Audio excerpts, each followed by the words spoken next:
Parental alienation, we have reached chapter 10. Chapter 10 begins part 3. Part 4. Yes, we just finished part 3. So we are in part 4 that says, no one can steal your love to your children. Such an important message. And I remind you that part 2, with its 3 chapters, was named Something Was Stolen from You.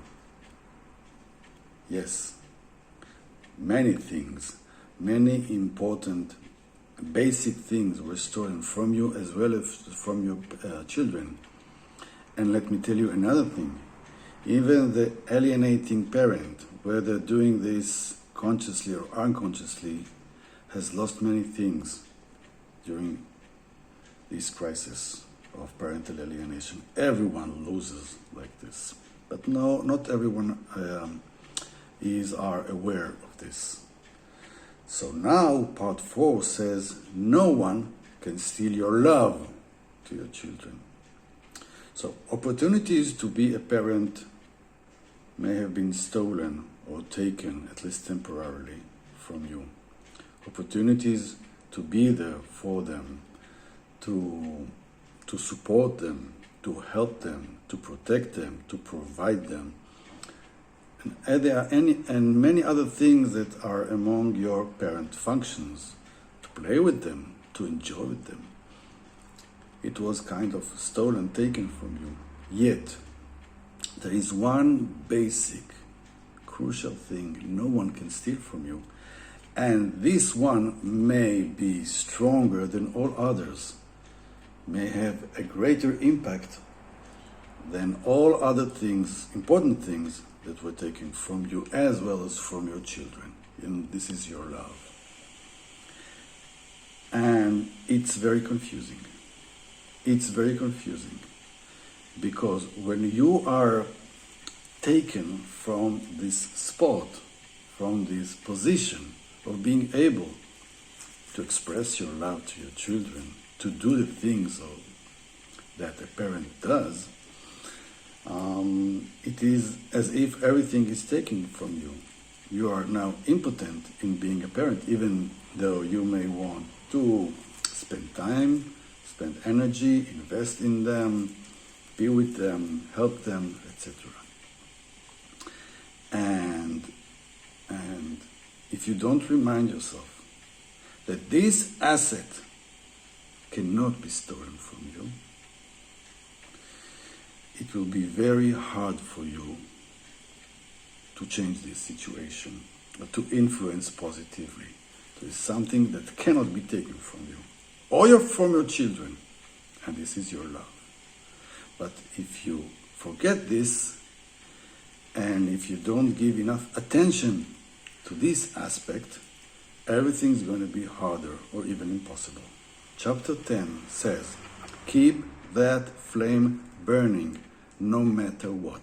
Now, there are parents that will keep this flame through some actions, writing text to the children, give them, make phone calls.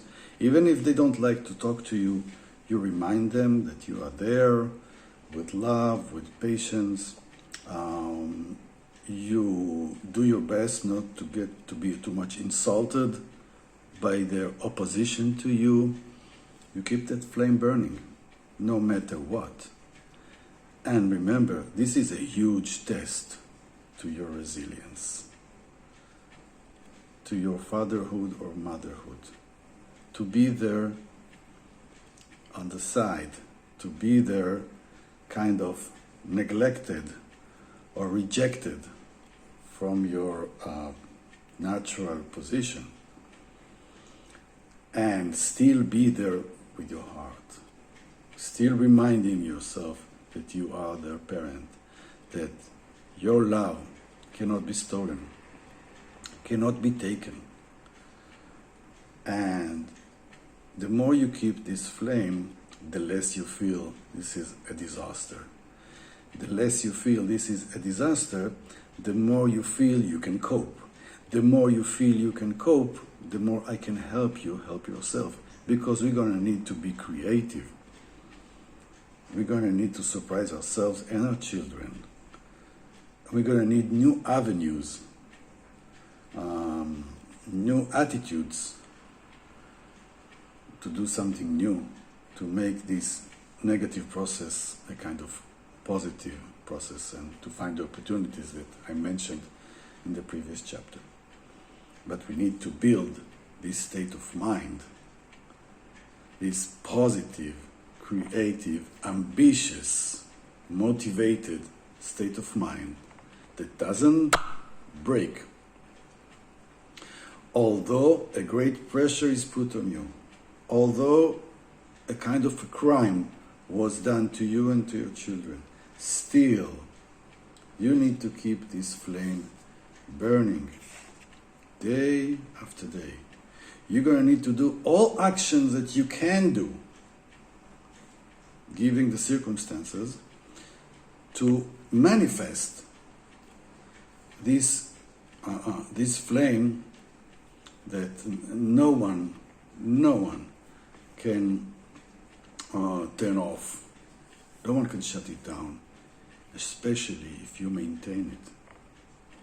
So whenever they see you, whenever they read something from you, they will get the message that your loving, parenting flame is there. And it is even fueled by you day by day. Now you may see the results of this process only a year or two from now. It begins, it depends on the level of the process you are in now. There are things that are going to take time. You're going to be there. You need to be there, patient, and keeping that flame burning, no matter what. Because it takes time. It takes time until things start to stabilize. You are going to do some fights. We will discuss it in the next part. There will be things that you're going to need to do to assist this process to have a better outcome for you. Yes. But you're going to do it. You're going to have the energy. You're going to have the motivation. You're going to have the passion. Only if in you, between you and yourself, when you are alone, when you're apart from them, you keep this flame burning. I love my children. I will always love my children, no matter what. No matter what they say, no matter what they do, no matter if they hate me now, no matter if they forgot me, currently, no matter if they deny my parenthood, I keep on loving them. Do not stop. Do not stop. It will pay. In months or years, it will pay. And that they need it, and you need it. It's a test for your parenthood. You're going to go through this test. You're going to succeed keeping this flame. We cannot predict exactly what happens a few years from now, but I can tell you that it is almost certain that if you manage to keep this flame on and you do all the acts that you can do to fight, to get your children back, there are high odds that we're going to succeed. But most of the work is internal, not external. And you just need to stabilize yourself, to organize your emotions, and keep this flame burning. Keep this containment inside you. Keep the place that is waiting for your children intact, clean, ready for them in your heart, so one day they can return to you.